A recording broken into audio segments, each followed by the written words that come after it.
बिस्मिल्लाहिर्रहमानिर्रहीम। अस्सलाम वालेकुम स्टूडेंट्स। आप फर्स्ट ईयर मैथमेटिक्स का लेक्चर नंबर 12 देख रहे हैं। आज के लेक्चर में हम पढ़ेंगे मल्टीप्लिकेटिव इन्वर्स। सबसे पहले एक्सरसाइज 1.2 का क्वेश्चन नंबर 14 है इससे रिलेटेड। तो देखें मल्टीप्लिकेटिव इन्वर्स क्या होता है। जैसे हमने मल्टीप्लिकेटिव इन्वर्स पढ़े थे रियल नंबर के कि for every non zero complex number z there exist a unique non zero complex number z inverse, जिसको 1 ओवर z भी लिखते हैं, सच दैट कि z into z inverse is equal to z inverse into z is equal to 1।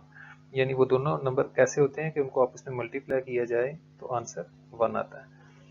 तो हमने ये पढ़ा कि मल्टीप्लिकेटिव इन्वर्स जो है वो अगर कोई नॉन जीरो कॉम्प्लेक्स नंबर है z तो उसका मल्टीप्लिकेटिव इन्वर्स होगा 1 ओवर z। अब हमने लेट किया कि x प्लस आयोटा वाई कोई कॉम्प्लेक्स नंबर है, तो फिर उसका इन्वर्स क्या बनेगा 1 over x plus iota y. लेकिन आपको बताया था कि डिनोमिनेटर में तो आयोटा नहीं लिखते ना, तो इसको रैशनलाइज करते हैं, कंजुगेट से मल्टीप्लाई और डिवाइड करते हैं। तो ये इमेजिनरी पार्ट का साइन चेंज करके उसे मल्टीप्लाई डिवाइड किया, ऊपर x माइनस आयोटा वाई 1 से मल्टीप्लाई हुआ, नीचे a plus b into a minus b formula बन गया a square minus b square. तो ये आयोटा पे भी स्क्वायर होगा और वाई पे भी स्क्वायर। अब आयोटा स्क्वायर तो -1 के बराबर होता है, तो माइनस इंटू माइनस ये देखें प्लस हो जाएगा।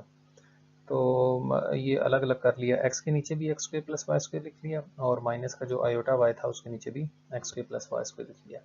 और अगर इसको पेयर वाली फॉर्म में लिखें तो यूँ लिखेंगे x over x square plus y square minus y over x square plus y square, क्योंकि इसका इमेजिनरी पार्ट देखें नेगेटिव है, इस चीज़ पे गौर करें।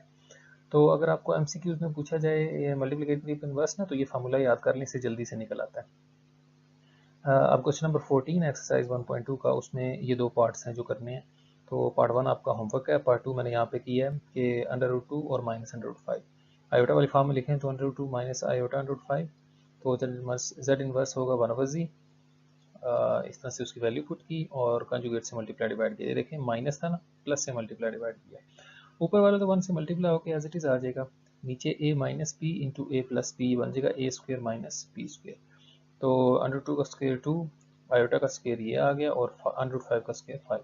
अब आयोटा स्क्वायर की वैल्यू -1 होती है, तो वो पुट की तो ये प्लस हो गया नीचे, और ये जो 2 + 5 था ये √2 के नीचे भी आ जाएगा और √5 के नीचे भी आ जाएगा। तो √2/7 प्लस आयोटा √5/7 ये हमारा आंसर है। अगर पेयर वाली फॉर्म में लिखना है तो फिर यूँ लिखेंगे, साथ आयोटा नहीं लिखेंगे। तो इस तरह से निकालते हैं।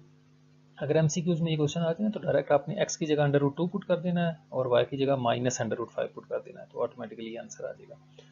तो नेक्स्ट देखें। नेक्स्ट क्वेश्चन है क्वेश्चन नंबर 15 के फैक्टराइज करें। नीचे कुछ एक्सप्रेशंस दिए गए हैं, तो ये फर्स्ट पार्ट आपके होमवर्क के लिए छोड़ा है। पार्ट 2 देखें 9a² + 16b²।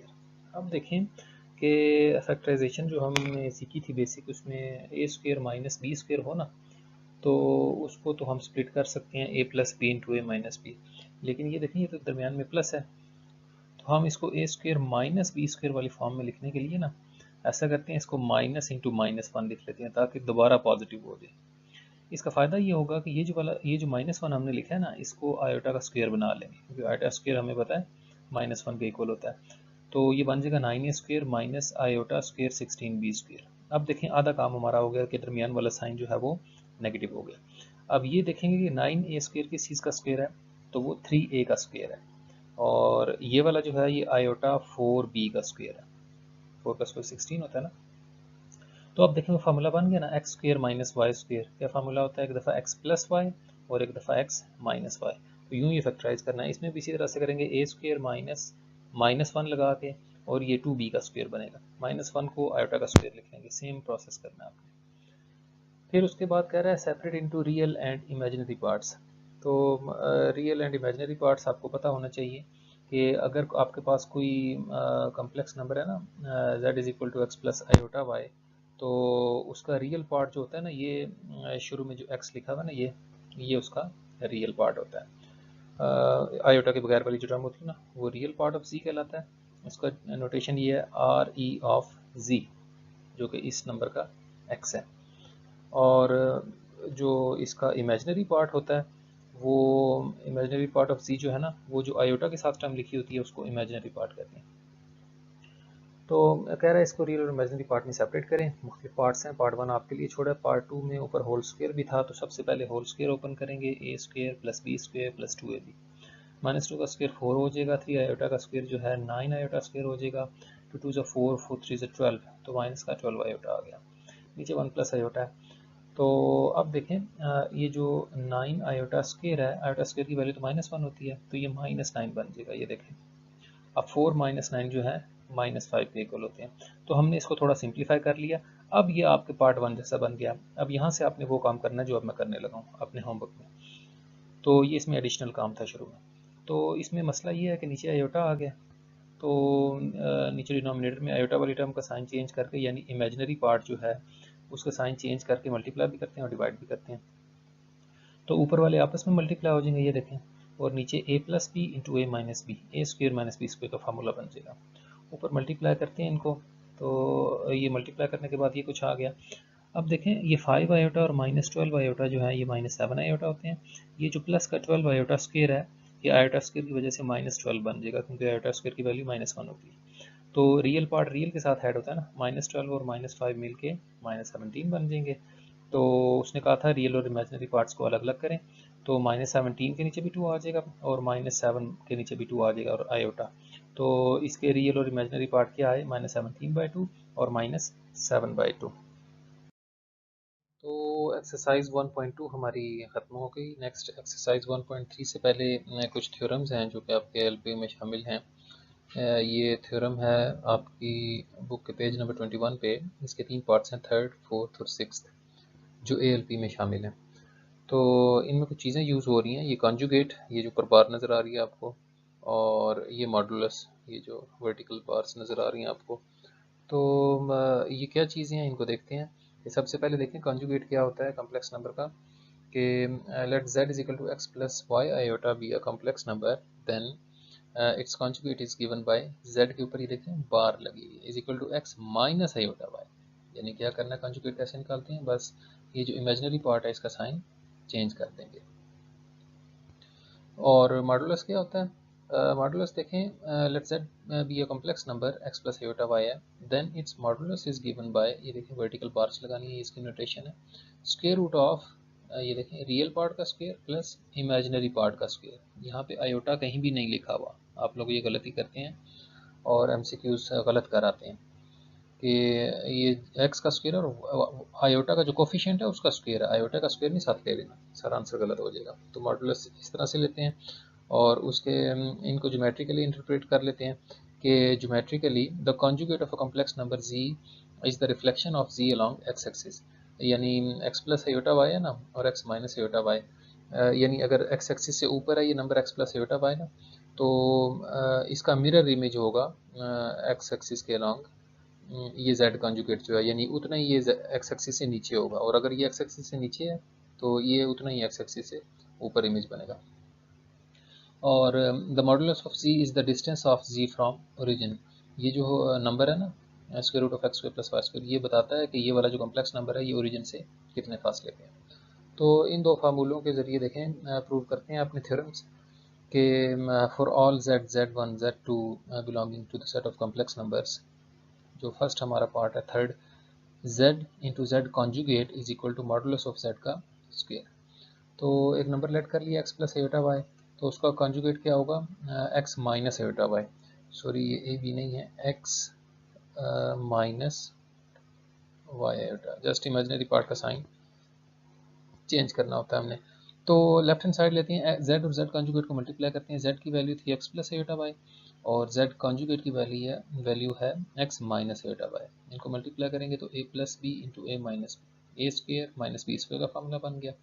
यहाँ पे y पे भी स्क्वेयर है और आयोटा पे भी स्क्वेयर है, जो आयोटा स्क्वेयर है वो तो -1 के इक्वल होता है, इसी वजह से ये जो साइन माइनस का था ये चेंज होके पॉजिटिव हो गया। तो लेफ्ट हैंड साइड की वैल्यू हमने निकाल ली। राइट हैंड साइड पे हमें मॉडुलस ऑफ z का स्क्वेयर चाहिए तो अगर number x plus iota y हो तो उसका मॉडुलस बनता है square root of x square plus y square. हमें इसका स्क्वायर भी चाहिए था तो हमने ये देखें ऊपर स्क्वायर भी लिख दिया। तो आपको पता है स्क्वायर से स्क्वायर रूट कैंसिल हो जाता है, तो हमारे पास x square plus y square बचा। तो देखें लेफ्ट हैंड साइड का भी वही आंसर आया जो राइट हैंड साइड का आंसर आया, इसका मतलब है ये दोनों इक्वल है। पार्ट 4 जो है उसमें है कि z1 plus z2 whole conjugate is equal to conjugate of z1 plus conjugate of z2। तो z1 को हमने लेट कर लिया कि वो a प्लस बी आयोटा है, और z2 को हमने लेट कर लिया कि वो c प्लस डी आयोटा है। तो z1 conjugate plus z2 conjugate, पहले मैंने राइट हैंड साइड लिया, तो वो क्या आएगा, अब z1 का कॉन्जुगेट बनेगा a माइनस बी आयोटा और z2 का कॉन्जुगेट बनेगा c माइनस डी आयोटा। इनको ऐड कर लें, ब्रैकेट्स ओपन किए हैं, रियल पार्ट रियल के साथ ऐड होता है और इमेजिनरी पार्ट इमेजिनरी के साथ ऐड होता है। तो ये बन गया, इनमें से जो सेकंड वाले हैं ये माइनस और आयोटा कॉमन लेके अच्छी सी शेप में लिख लिया, ये इक्वेशन 1 आ गई। अब राइट हैंड साइड के लिए सबसे पहले z1 प्लस z2 कैलकुलेट करते हैं। दो नंबर्स को ऐड कैसे करते हैं ये हमने पिछले लेक्चर में सीखा था। तो रियल पार्ट रियल के साथ और इमेजिनरी पार्ट इमेजिनरी के साथ ऐड होती है। तो ये z1 प्लस z2 है, हमें इसका कॉन्जुगेट चाहिए, तो कॉन्जुगेट में क्या करना होता है ये देखें, जस्ट इमेजिनरी पार्ट का साइन चेंज करना है। तो ये जो इमेजिनरी पार्ट है इसकी जगह ये जो पॉजिटिव आ रहा है इसकी जगह नेगेटिव लिख देंगे। अब देखें जो राइट हैंड साइड का आंसर आया था इक्वेशन 1 में उसको देखें, और लेफ्ट हैंड साइड का जो आंसर आया इक्वेशन 2 में, ये दोनों सेम है। इसका मतलब है कि ये जो लेफ्ट हैंड साइड है ये इक्वल है राइट हैंड साइड को। लास्ट पार्ट जो है वो है z1 multiply by z2 whole modulus is equal to modulus of z1 into modulus of z2। तो z1 का मॉडुलस z1 पहले लेट कर लें कि a प्लस बी आयोटा है और z2 जो है वो c प्लस डी आयोटा है। तो मॉडुलस ऑफ z1 मैं राइट हैंड साइड पहले कर रहा हूँ, तो z1 का मॉडुलस क्या होगा, a square plus b square, ये वाला फार्मूला कि रियल पार्ट का स्क्वायर प्लस इमेजिनरी पार्ट का स्क्वायर।